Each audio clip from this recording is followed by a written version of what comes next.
What's up, guys? Welcome to Utah Remote Con. I had to rush and put my robes on.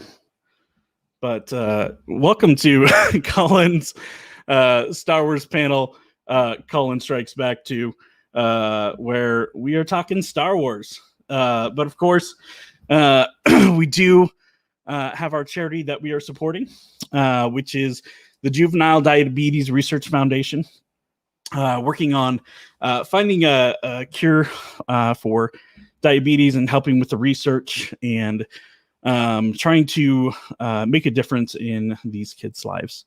So if you haven't been able to donate yet, please make sure to go to givebutter.com/Utah RemoteCon 2 to donate. And we do have a raffle prize, which is a lightsaber Thumb Wars book and a $5 Twisted Sugar gift card. So thank you guys for donating those those raffle gifts, and we look forward to announcing the winner at the end of the panel. So without further ado, let's jump into our panel here. We have some amazing panelists with us. Let's go ahead and start with Lando over here. And hello,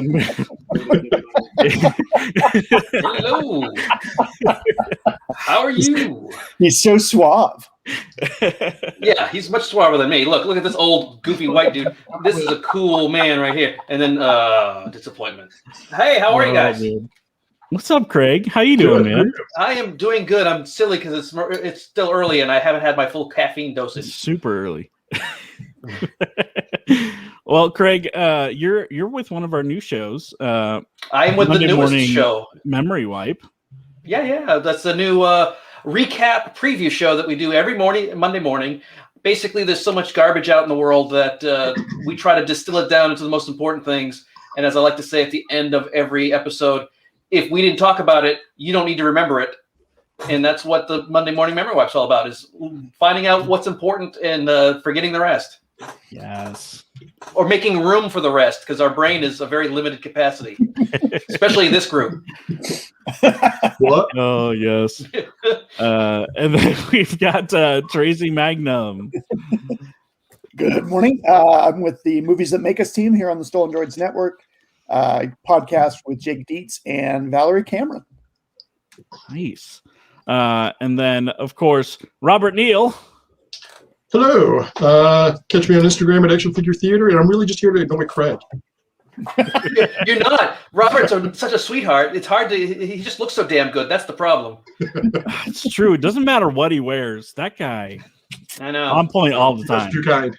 Scum it up, Robert. Scum it up a little bit. Just a little. Is that a little gray you got going on there? Is that a little gray? Is that a little gray? Oh, no, it's a lot of gray. No, this is a lot of gray. I'm only 33 years old. Look at this.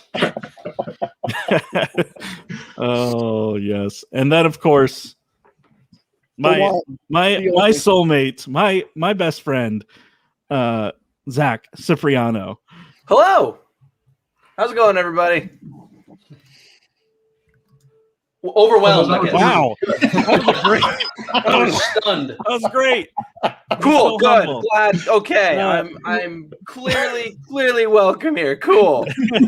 Sorry, still adding coffee. Yeah. Oh my we God. wanted to make you feel like, oh my God, there's no sound. Can they hear me? What's going on? Something wrong? Yeah, that's what I felt like for a second. I was like looking at my mic. I'm like, it's not flashing. I think we're okay. Happy to be Zach here. is one of our co-hosts from Stolen Droids podcast and producer of Provost Park Pass. How's Chris doing? Good. He's in California right now. Is he? Yeah. I gotta find him. He's down the street. I'm only 20 minutes away from Disneyland, so I should go hunt him down. Yeah, he moved down there a little bit ago, and he's filming at Disneyland. Man. He moved down here, so he's no longer a Utah resident. Is that what you said? He's a dual resident. Oh, I will have to. Now that I know, I will have to. I'll have to send him something so he can turn me down politely. That sounds great. That sounds really good. Well, guys, for this panel, I really wanted to dive into the kind of the Star Wars culture and into some of the non-toxic portions of the franchise, of the series that we're starting to get, things like that. As we've gone through the years, we've seen a lot of toxicity within Star Wars fans. I have no idea what you're talking about. No, never. I was gonna say, this is gonna be a short panel if we ignore all the toxicity. Well, that's it, folks. Nice to see you. That was it. I mean, it's just crazy when you see, these actors going in and fulfilling these roles, and they're torn apart because of just something that was written for them. Right? It's nothing that they had any control over. They're playing these roles, and it's what they were dealt. They knew, and sometimes they're getting attacked for stuff that's actually good.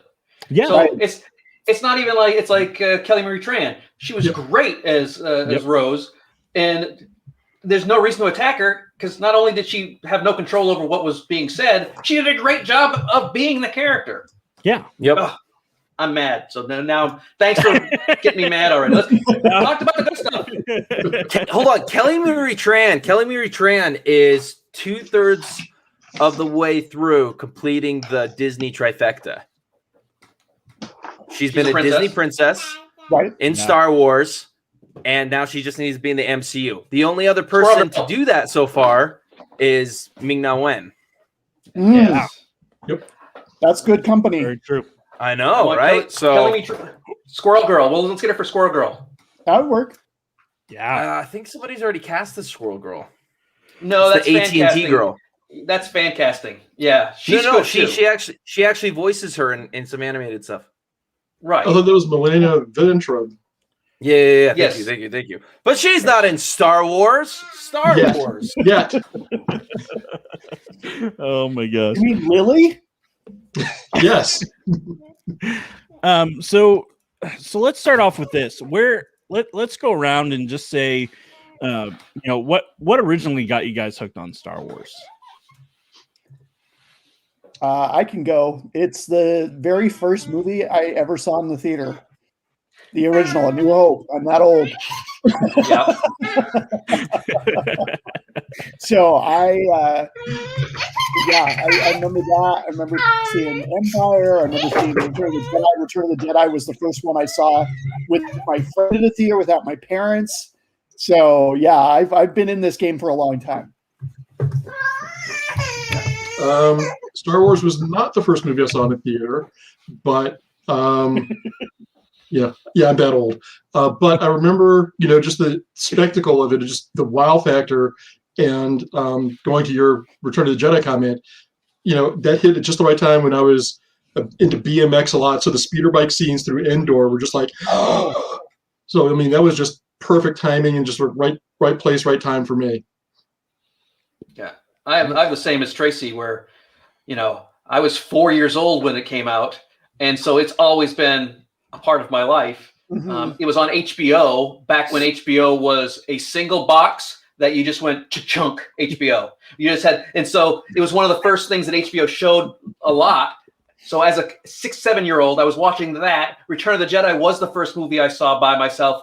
But my mom dropped me off at the theater at the last second. So I had to sit in the front row, which I hated because it's, so looking up Jabba the Hutt's nostril for the first, but I love it. It's just, and I remember the lean years when all we had was a couple Grand Admiral Thrawn books, and that was it. Mm-hmm. And there was no promise of anything.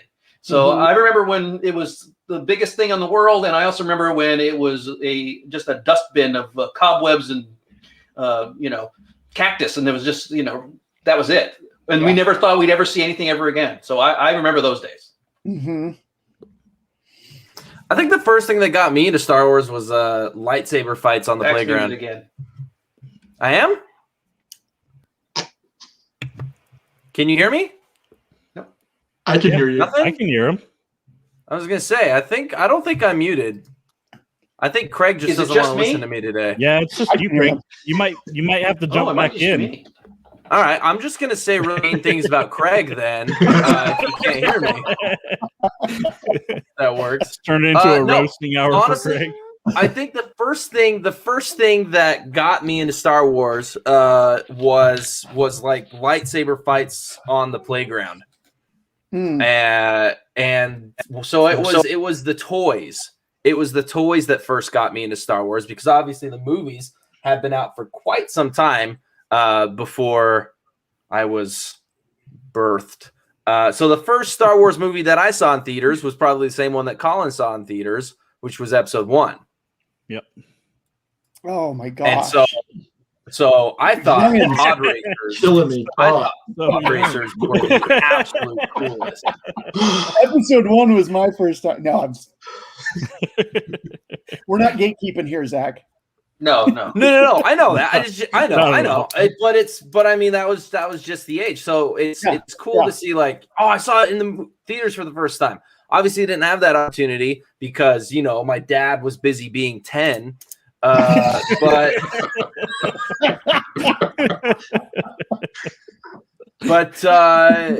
no. So it was the toys. It was just like the legacy of fighting in space with laser swords that got me into Star Wars. Mm-hmm. Yeah, for me, I remember growing up and going to my parents' office while they were working. They had this like little back playroom that just had this old style TV sitting in there with VHS tapes, and they had just gone through and purchased a bunch of VHSs and tossed them in there for us. And the first film I actually watched was Return of the Jedi of the series. I hadn't seen any of the previous ones, and I was just kind of hooked from then. I wanted more, and so eventually we got the other films. But ever since then, I was just all aboard. I remember camping out for Phantom Menace and ditching school that day and just waiting in line. And it was so cool to just be able to be in a theater with a bunch of nerds and just that feeling when you're in a theater like that, kind of like when you went to see Endgame, right? And, and Captain America first wields that hammer, like everyone's just uproaring and just so ecstatic, and like that was that feeling in that initial theater. And I was like, wow, I'm not the only one that's just sat here and loved this series, right? It's much bigger than this.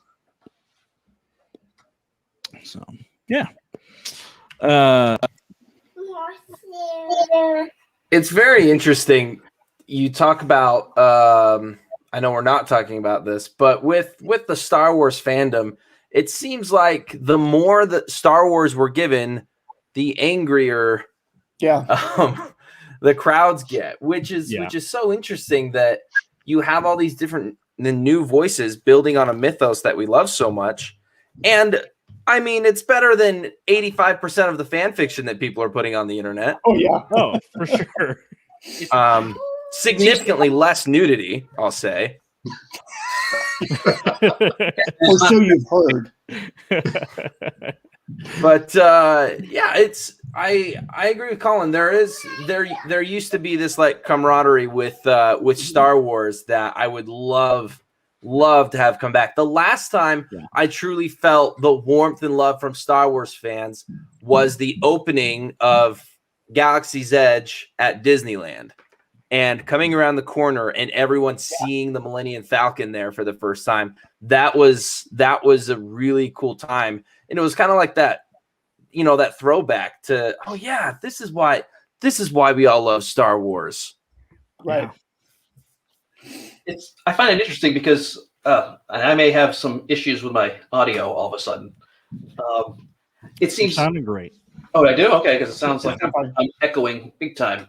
because my headphones went out. But anyways, it seems interesting that they don't want the same old. Right. And as soon as we give them something that's brand new and unlike anything else, they get upset that it's the same old. It's not the same old. So it's gotten to the point where it's really this who owns the art conversation. And I don't believe the fans own the art. Because they go like, well, if there wasn't for us, they wouldn't make it. Well, no, they made Star Wars. You enjoyed it. They were going to make something else, and you can either enjoy it or not. You are no longer, you don't have ownership of it. And I think that's the problem, is they just try to take ownership of it when it's really not theirs to own. And in fact, the more ownership they have, the more it's really just kind of bland and repetitive. And I'd like to see new stuff. That's why I love The Last Jedi, because it was brand new, and the ending opened up the world where Star Wars has a habit of bringing in the world. Right. Yeah. But I think the other problem is that it didn't, what Disney and Lucasfilm have done with the sequel trilogy doesn't match what people's headcanon say that Star Wars should be. Right. And, there was all the richness of the legacy universe, so to speak, or the Legends universe. And everybody is like, this is Star Wars. And Disney said, that was good, but we're going to kind of remold some of this and go this way. And then when nothing matched what everybody expected it to be, they were like, this is horrible. This is not what I want. This isn't Star Wars. And couldn't accept the fact that change is okay, and things that are different are okay. And, for me, I liked The Last Jedi. I liked Rise of the Skywalker, but I wish it had been a little different. I wish they'd followed more of The Last Jedi's path than just kind of going like, nope, U-turn and going back over here. It's safe and comfortable over here. Well, and I think that was part of the problem, is there wasn't a general outline for all three films before they started filming. They let each filmmaker make their own version, and it just didn't mesh cohesively. But Craig's exactly right. When The Force Awakens comes out, everybody's like, it's too much like A New Hope. It's terrible. So then they do The Last Jedi. This is not like anything else I've ever seen in Star Wars. It's terrible. Yeah. Are you saying that The Force Awakens was derivative of the original trilogy? I don't mind that too much, because it had been so long since people had seen the first Star Wars that a little refresher course in a new way made sense. A refresher was great, but we have another planet-killing planet. Like I said, I don't mind that. It's just that, because it's a great way to build an audience that's brand new again. But then to not go somewhere else was what I had a problem with. So I had no problem with the nostalgia rehash that they did for The Force Awakens. It was great. We got to see our characters. They were doing some new things. And of course, let's be honest, rehashing planet-wielding weapons is what they do. Can you imagine if the planets are just going through a rotation, right? And then all of a sudden, someone gets really pissed off and just wants to kill one planet, and all of a sudden this other planet's like in its way, and so that one gets blown up instead. Oops. Oh shoot. Collateral man problem here. Guess we'll have to kill two civilizations. Good morning, buddy. Dane, say hi. Hi, Dane. Hi. Dane, who's your favorite Star Wars character? What's Star Wars? You know what? You've never seen a Star Wars, have you? Camera shy. He's just trying to figure out how headphones work. My son is obsessed with Star Wars, the Lego Holiday Special. Not nice. The actual holiday special, but and so he actually interrupted one of our other panels this morning and came in a little Darth Vader outfit and carrying around his lightsaber. It was adorable. Nice. You're raising he looked at the rings. He looked like a little hobbit because he was in the distance. Dane is actually wearing the shirt with his favorite Sith Lord on it today. Oh, really? Oh, Darth Pooh Bear. Oh, man. There's a rumbling in the Force. Your lack of honey I find your lack of honey disturbing. Hey, I have a question for you guys. New trilogy. Who's your favorite new character? I would go Poe. Besides Babu Frick? Yes, I love Poe Dameron. I thought Poe was good. I'm a big Oscar Isaac fan, so Yeah. Yeah, I like Poe a lot because he's got the Han Solo-ish feel to him, and that's why. I like Poe. I wish they'd done more with Finn, which I was hoping for with the Rise of the Skywalker. And I wish they'd done more with Rose. I would have liked to have seen their interactions and what they would have, the direction they could have gone together, but that isn't going to happen now. So, I mean, Poe. I think he's a solid choice, and I liked his character arc through the movies. And the hot shot who gets shot down. It was like Top Gun in space. Mm-hmm. My favorite character is actually Baku, but that's just me. He was the best. Baba Frick. Yeah. No, Yeah, he was great. Yeah. I honestly, I'd have to say Leia. And Leia's not a new character. Not a new character. Oh, you said new character? Oh, sorry. Yeah. Go ahead. You can say Admiral Holt. Never mind. It's fine. No. I'm good. We're gonna go with old characters. Chewie. No, if we're talking about, if we're talking about new, then definitely Rey.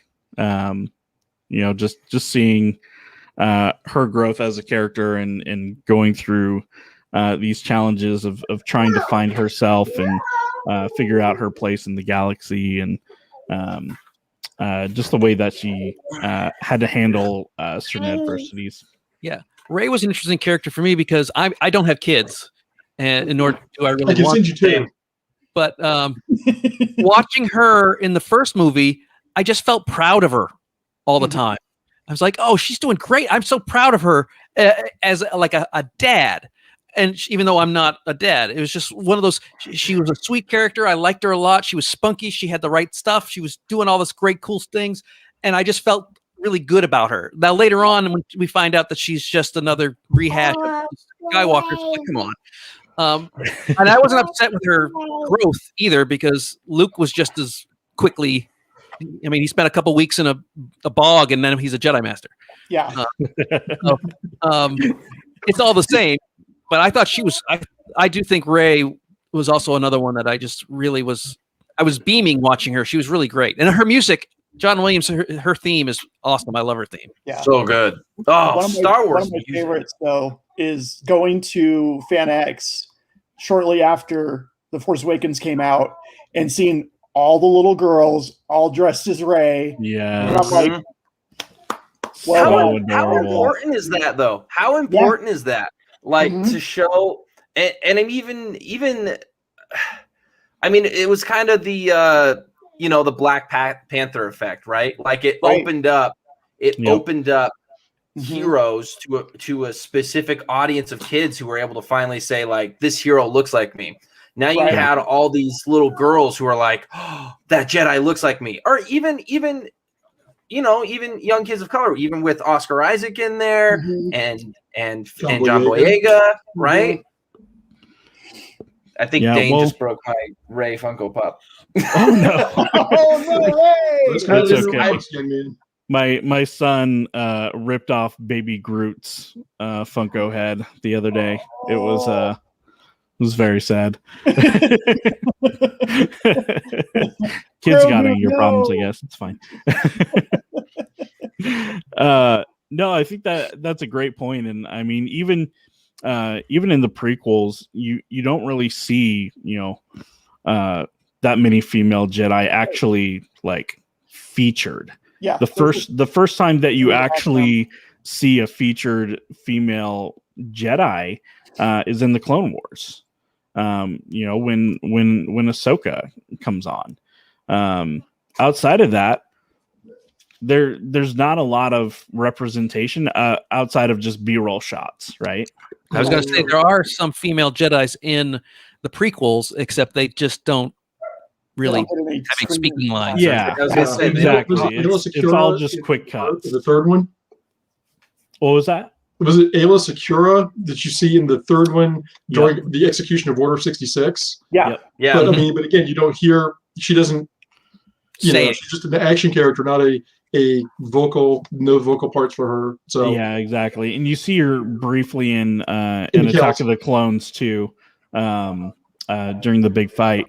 But outside of that, I mean, we don't really have much representation saying, yeah, female Jedis are awesome and they can kick serious butt. Mm-hmm. But I don't think it's so much. I don't think it's just that you need female Jedi. I think it's just female representation, period. Because I mean, you had Leia in the first trilogy. Yep. I like the fact that Padme had agency in the prequel trilogy. You get Rey in this one. You get much more. You get a deeper cast of female characters in the sequels. Yeah. But going back to like Rose, who's not a Jedi, she's not a general. She's a person who's just fighting the war. And it's just like it takes everyday people as well as the top echelon to make the rebellion. And then they just kind of go, hey, we're going to introduce this other new female character that's really not going to do a lot, but she's going to take the Rose slot, which, as a person of color, I was happy to see another character of color in Star Wars because let's face it, originally it was Mighty White. Oh yeah, but Very true. Stormtrooper white. Huh? It was Stormtrooper white. It was. It was. You had to figure out. White and Sith black.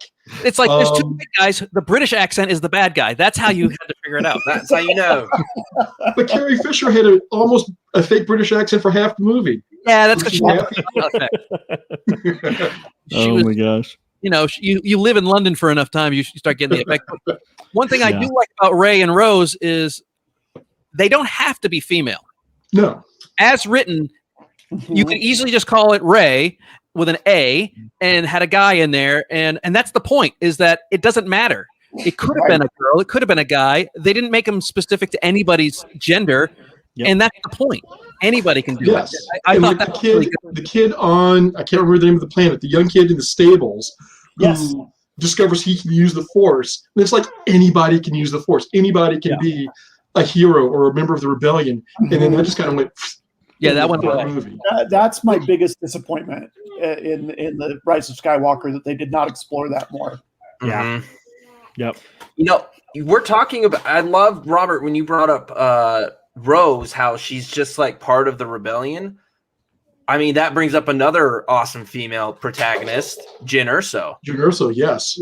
From Rogue One, which Rogue One might be my favorite Star Wars movie. I love that movie. So good.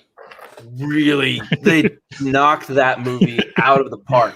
And that last hallway scene with Darth Vader. The chills. Darth Vader back as a badass. See the prequels, it was like he's just kind of a whiny little kid in some cool armor. And then we get Rogue One, and it was like, okay, there's the Vader we remember, at least us old people. Disney for a long time, because Darth Vader was a bad guy. He was like top 10 villains in the AFI list, and then Disney kind of, made him the mascot of Star Wars, and now he's dancing at Disneyland and riding the Dumbo ride, and like telling kids, you can be on the baseball game, Billy. And now all of a sudden we have this shift where it's like, you guys got to remember, this is where Darth Vader came from. Darth Vader came from a place of hate and anger and cutting people in half. They're space Nazis. Yeah. They're space Nazis. They shouldn't be celebrating. I really get upset when people are buying all this stuff. They're selling more, stormtrooper things and all this stuff. And it's like, I understand why you like it because they're like the cooler costume, but they're space Nazis. Yeah. You're celebrating the bad guys and more than you're celebrating the good guys. Because if you go to Galaxy's Edge, they've got some rebellion stuff, but most of it and a lot of the cool stuff is the bad guys. And I think people forget they're space Nazis. Well, no, but I think that it's also, if you look at the universe, the Star Wars universe, the Empire is everywhere, and the rebellion is just a small pocket, small enclaves of people who are trying to fight that. And so I think that the prevalence of the bad guy merchandise, so to speak, speaks to the larger universe as this is the kind of percentages that you would see. But I think that you do need to have I think that there are going to be those who are just like, the bad guys are cool because they have all of these cool, neat things, all of the newer technology, and the cooler toys. Yeah, well, the Nazis dressed better than the rest of us. They had great little spiffy outfits that looked pressed and sharp capes. angles, They but even they had jumped capes. around wearing it.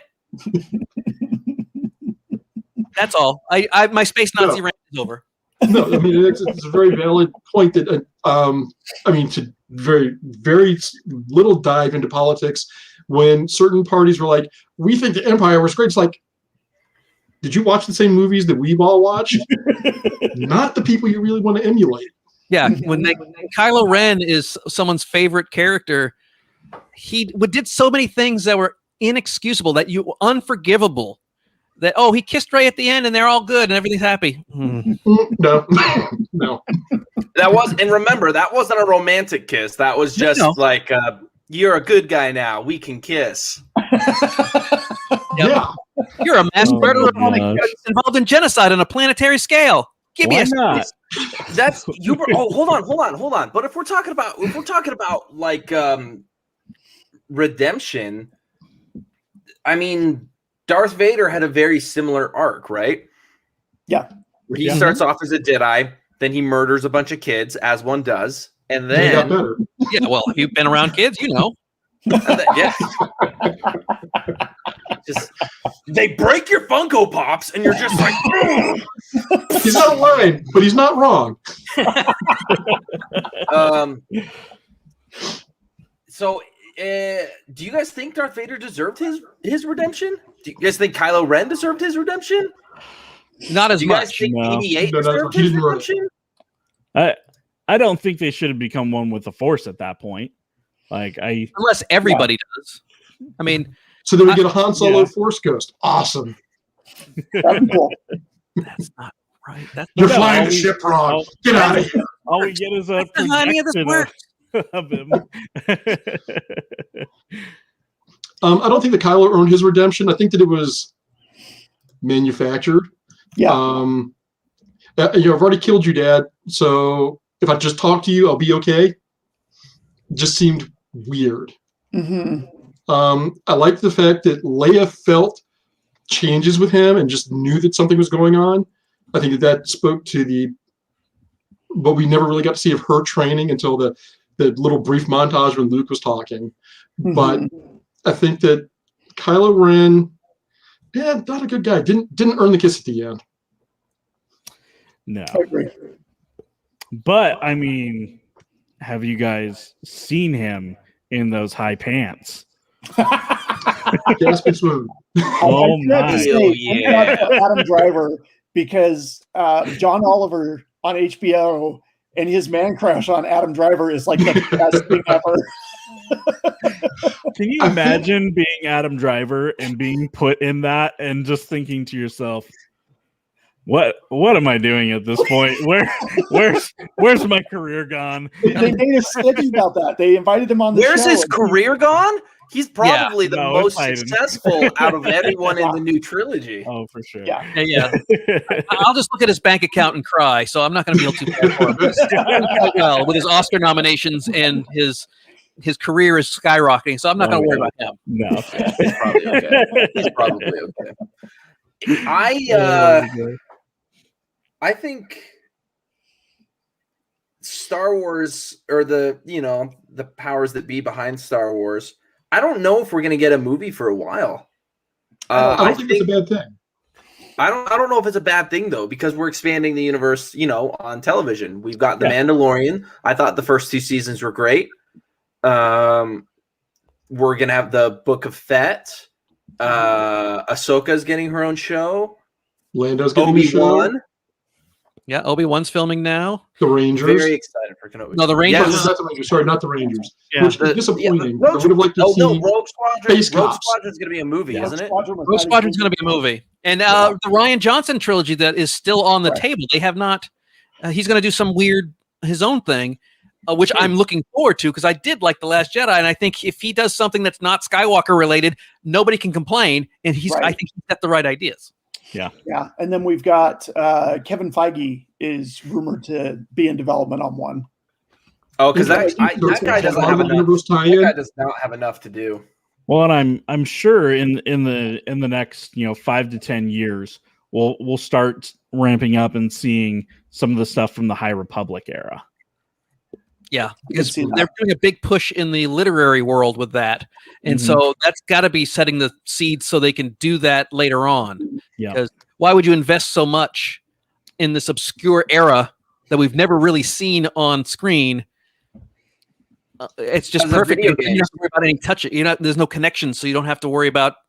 Oh, they screwed up the Skywalkers. No, they're not even in there. Right. Oh yeah. Yeah, and like Zach was saying too, we also have several video game titles coming out. They're supposed to do a second game following up Star Wars: Jedi Fallen Order, and then there was one other series that's in development by who was it? It's not EA, it's an offshoot. Not Bethesda. Nah, not Bethesda. They were going to do I can't remember. It's like 13, someone with an R. 13 or level 13 or whatever that was. That was that Yeah. Coruscant smuggler situation. Yeah. They've had so many great movies games in the pipe that have just never come out. Yeah. It's great. Well, and a lot of them were like mostly developed. Right. It's just that they got sold off or because the companies went bankrupt because all it takes is one failure for a video game company to get wiped off the map because they're not like movie studios. They don't have hundreds of millions of dollars to sit on or billions of dollars. If they invest $100 million in a game and it doesn't do well, they're done. Yeah. Well, speaking of the games, did any of you play the Disney Infinity Star Wars games? I never did. No. Were those good? Were they fun? They were actually kind of fun. And it was fun to be able to do the different eras as well, a prequel, original series, and the sequels, and have adventures with characters that you'd grown to know and love, and just kind of play in a fun little sandbox, or even create your own. You could do kit builders and build your own levels or your own games, and that was really kind of fun. And I think that in scrapping that entire project, the Infinity Project, they did a little bit of a disservice to themselves. But I understand it wasn't a big money maker for them. And if they could have farmed it out to another studio and said, develop this property and we'll just throw buckets of money at you and you'll wind up making us games that bring us more buckets of money, I think that would have been great for them. Yeah. Well, and as we've seen with Knights of the Old Republic, for instance, there's huge area for development in additional storylines and sub storylines that just haven't really been utilized over the years. Another one, Star Wars: The Old Republic, MMO that they came out with had some great storylines going at first. It's kind of fizzled out a little, I feel since, but I think the console killed that because it was only PC. Because I remember I wanted it badly, but it was only PC, and I just didn't have the machine for it, or was going to invest in the machine for it. And I think with consoles, when the consoles came out, all those MMOs kind of disappeared until Fortnite kind of situation where it's just random shooting.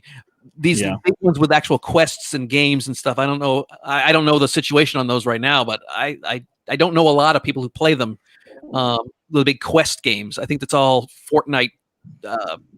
Quick tournaments, quick session things.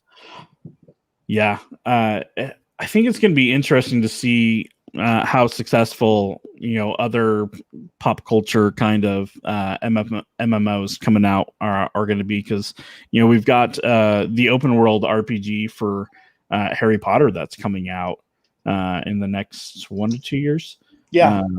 And is that going to start kickstarting these again, where we're going to start seeing more and more of those types of games and open worlds actually pop up, or are we just going to kind of get kind of the same thing just kind of kicking in? And I don't know, like my first like actual MMO that I played was Star Wars Galaxies.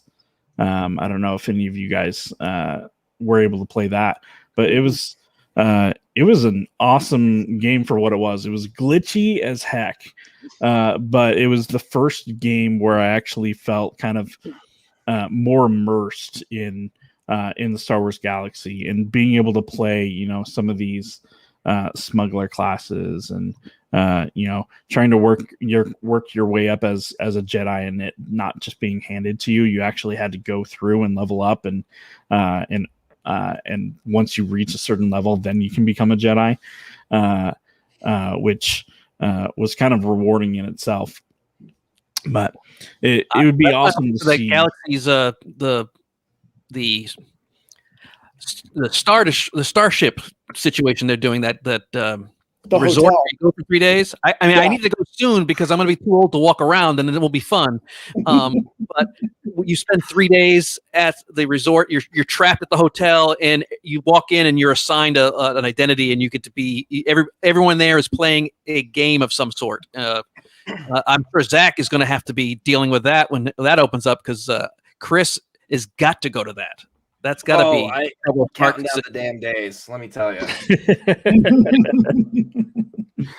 Oh my gosh! Yeah, I still have not been to Galaxy's Edge. We were gonna go right before things closed. And then things closed. I gotta say, Collin, you're gonna love it. I like Galaxy's Edge better in California than Florida. I think the layout's better. Yeah. Oh, good. Same. Good. That's where I am. I go to that one all the time. I love it there. The Florida one, you can see into some of the other lands, and it just isn't as immersive. Yeah, no, I totally agree with that. Oga's Cantina is so freaking fun inside of Galaxy's Edge, though, and the drinks are pretty tasty. I haven't been able to do that one yet.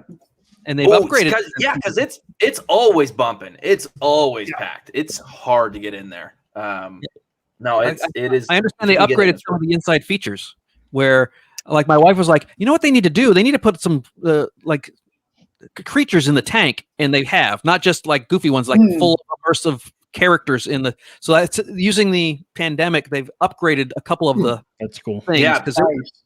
So I'm looking forward to that because we used to go once a month before the pandemic and before all the reservations because we're annual pass holders. Yeah. And, it's great just to be able to wander around. You don't have to even get on the Millennium Falcon ride or the Rise of Resistance, which is great. But just wandering around there is fun.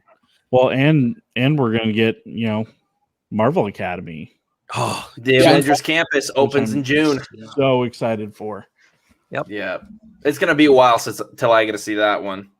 Yeah. Same here. We're waiting for their. Go ahead. I was going to say, unless a California resident wants to smuggle me into the park. Oh.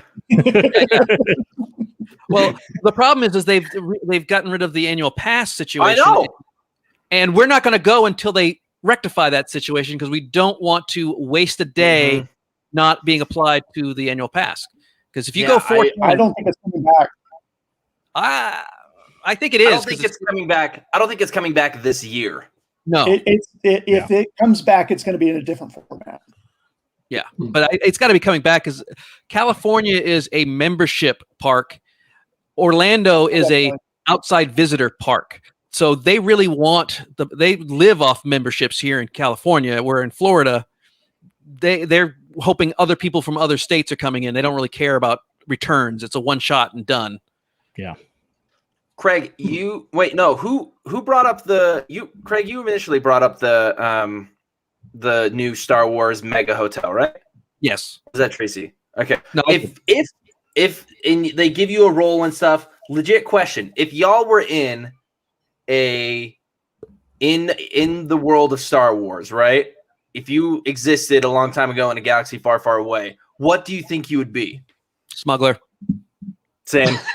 Like that, no hesitation. That was because I don't really care about the Jedi stuff. It's like magic to me, and it's Harry Potter world stuff. I've always loved the Han Solo stuff, and that's why I love the Mandalorian so much. It's so great. It's exactly what I wanted. It's when they bring in the Jedis, you're like, nah, this is kind of weird. I actually don't know. I'd probably just be some person living in some town on the edge of the galaxy and just a moisture farmer. Stay out of my life. Yes. No, Tracy. You would no. Just Tracy's cleaning up that bantha fodder. Tracy's got some real Jedi vibes. He's that little kid sweeping up his using the Force to sweep a Yeah. broom. That's he uses all his magical powers to clean. Well, then the Jedi come and recruit him, and they're like, "You can use the Force." He's like, "I thought everybody could do this. This is literally everybody on this planet." We need a janitor at the High Citadel. Come on. I don't know, bounty hunter maybe. I could see that. Colin? Yeah, I'm with Robert. Definitely bounty hunter. I think that would be pretty tight. Okay, it gives you. You're wearing a Jedi robe. I am, but that's his actual robe. He's not. He just got a bounty hunter would be so cool. Or possibly gray Jedi if I went the Jedi route, something that was a little more fluid. But I'm with you there. Yeah. Did you guys know that Collins High School made a rule because of him? No. Yeah. Take it away, Farmer. Oh gosh. Yeah, I used to wear Jedi robes to high school. Why am I not surprised? I don't know. Just the outer robe though, like not a full on. Wear anything else? That's the problem. You didn't wear anything else. Exactly. But no, they ended up banning them, and it actually made it into like the school handbook. And to my knowledge, it's still in there. Specifically say Jedi robes. It's specifically called out Jedi robes. Nice. So you could have gone of like Thor, like a Thor at the end of Endgame. Or a Buddhist. You could have gone as a Buddhist. Yeah, or you carry around a white Russian, and all of a sudden you're the dude. Well, that's the problem. They thought he was the dude. Secondary problem. Why didn't you just carry alcohol at school? Why didn't you do that? In Utah, underage alcohol in Utah. He was in Oregon. Just chocolate milk. Oregon, you might be able to get away with it. Well, and they were like, "Well, you could probably hide a gun in there," and I was like, "It would rip my robes." Jedi's don't carry guns. Colin's like, "That's against the Jedi way." They're like, "That's equally problematic. You cannot do that."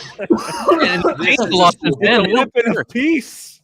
Yeah, but hokey religions and ancient weapons are no match for a good blaster at your side. There, okay, I got out of the system. I feel better now. That was so good, Robert. That was so good. Colin, God. that's true. Why didn't you tell them it was religious? At the time, there was no Star Wars religion. It's no, that's not true. There's been a religion in the Australia. Well, in Australia, yeah, they made it into a religion, but it wasn't at that point. But at that point, you could have said we immigrated here from Australia. Can't you tell, mate, by my Australian accent? Yeah, mate, Hugh Jackman. He's awesome. Good eye, mate. The force be with you. Yeah, because I think they actually have like a Jedi temple in the UK. In the UK, like Oh no, it's a legitimate. Where else would you see that? There's enough people that it was able to be certified as a religion in UK. So enough people said that they were Jedi to make it a religion. Hold on. The Temple of the Jedi Order.org. Well, sure, it's legit. Everybody's going after this podcast, after this panel, right? The International Church of Jediism. The current temple recruitment episode. Can I marry people together as a Jedi? I'm sure you could. No, because there's no attachments in the Jedi Order. Oh, true. But you're not attaching yourself. You're just attaching other people. Yeah. Or would they? But it's the Jedi Order. What's the point? I don't know. Luke married Mara Jade, so. Bad news. Not canon.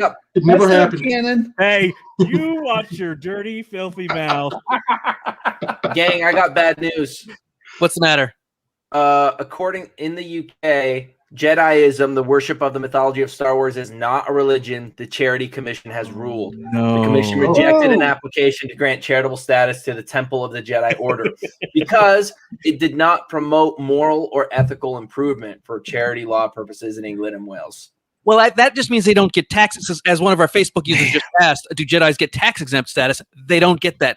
But it's a recognized religion. It just doesn't get tax exempt status. That's way interesting. Because it's all about money. I mean, as the Mormons know. What? Wow. Wow. Good night, everybody. Great time to end our panel and jump into a raffle, I think. Who's winning? We want someone to let's give away stuff. Let's see who's won this. Let's actually see if we got What- any more donations. Let's here. remind people what they're going to get. Oh well, you are gonna get 1, 2, 3, 4. hey, We're A part of broken Lightsaber Ray War. bobblehead Yeah. Funko. Lightsaber Thumb Wars book and $5 Twisted Sugar gift card, Ooh. which is pretty tight. So Twisted Sugar. I don't live in Utah, so what is Twisted Sugar? It's a cookie Twisted shop. Sugar is a cookie shop, yeah. Ooh. And How and close is it downtown? are to they the- also one of the soda places? I don't know, man. Probably. There's Yeah, so many 'cause- soda places. There's a lot of soda places opening up here in Utah. Is But, it close to the Salt Palace? They're all I, over the I place. assume Oh, it's, good. it's Well, 'cause- nearby. I'm assuming if I win, I want to make sure that when I go to FanX in September, that Of course, if we you pick have up to and redeem deliver it, we'll do it. yeah. All right. Well, here we go, guys. If I can get a drum roll, please. Hey, Tracy, you Did I won. win? Hey, Six is in. All right. congratulations! All right. And Marley Hayward says it's a Cold Stone gift certificate, not Twisted Sugar. I like ice cream. Yeah, there you go. It's okay. And, Uh, and at FanX, we'll have lightsaber thumb duels. Yes. All right, guys. Well, we have another panel coming up right after this. We have the Battle of the Geeks, where your game host, Zach Cipriano, will be I gotta go hosting. put on my game show host jacket. Bye. Get out of here! Last time he showed up in a full-on unicorn onesie. That's right. Wow. It was pretty great. He's committed. They got That a big jank was over there, glorious. Trouble And you know it. It was glorious. So please make sure to check out that panel. Make sure to donate at givebutter.com/Utah RemoteCon 2. We are $365 short of our goal for $1,500. $1 a day. Come on, folks. Let's do this. Diabetes Research Foundation. Do So this. please help us get it across the finish line. We're so close. Let's go. Awesome. All right. Thanks, guys.